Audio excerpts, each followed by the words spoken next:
2 modern ocean liners, 2 radar systems, 2 experienced captains, and only a few minutes to prevent a disaster.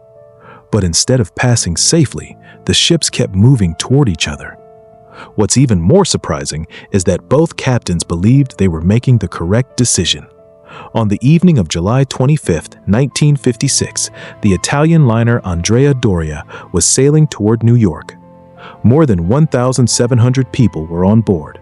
To Italy, she was more than just a passenger ship. She was a symbol of the country's recovery after World War II.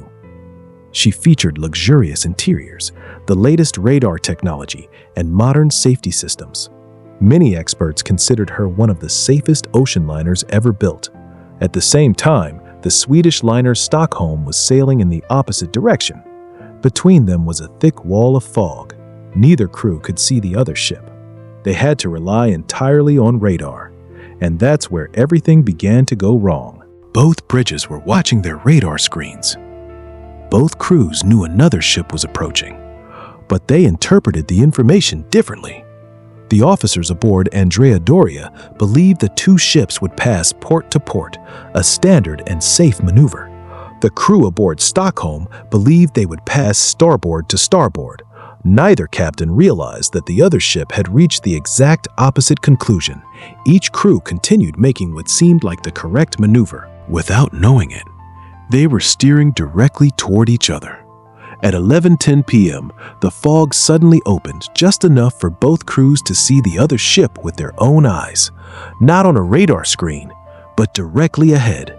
Only seconds remained. Both captains immediately ordered emergency turns. Only there wasn't enough time. Stockholm's ice-strengthened bow slammed into the starboard side of Andrea Doria, tearing a massive hole below the waterline. At first, it looked like the ship had suffered serious damage. But the truth was far worse. Andrea Doria wasn't doomed by the collision itself.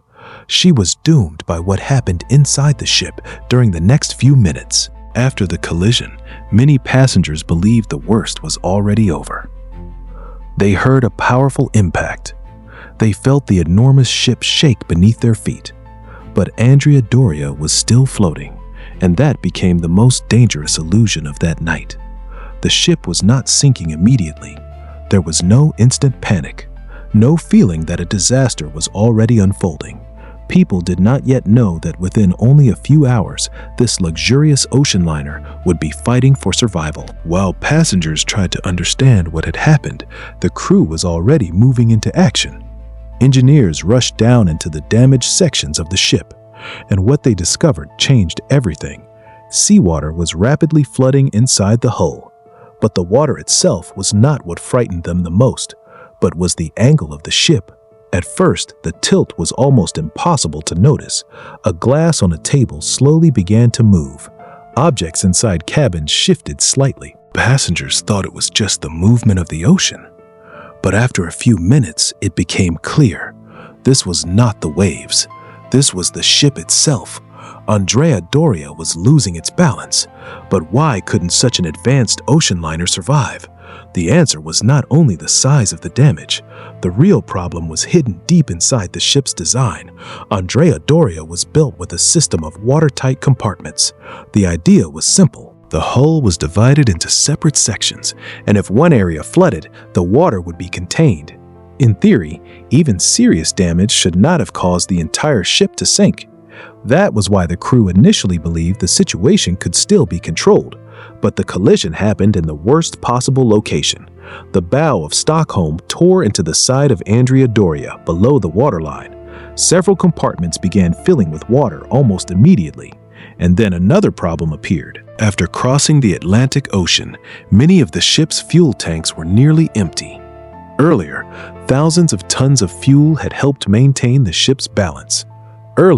Now one side of the vessel was becoming heavier as water poured inside, while the other side no longer had enough weight to compensate. The list became worse. And then the greatest weakness of the design appeared. The watertight compartments could only do their job while the ship remained relatively level. But as the angle increased, water began spilling over the tops of the internal barriers.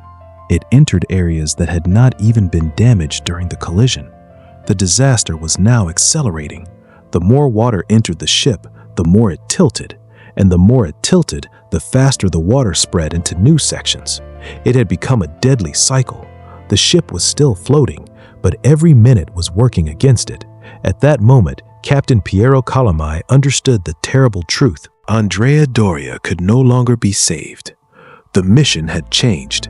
It was no longer about saving the ship. It was about saving the people.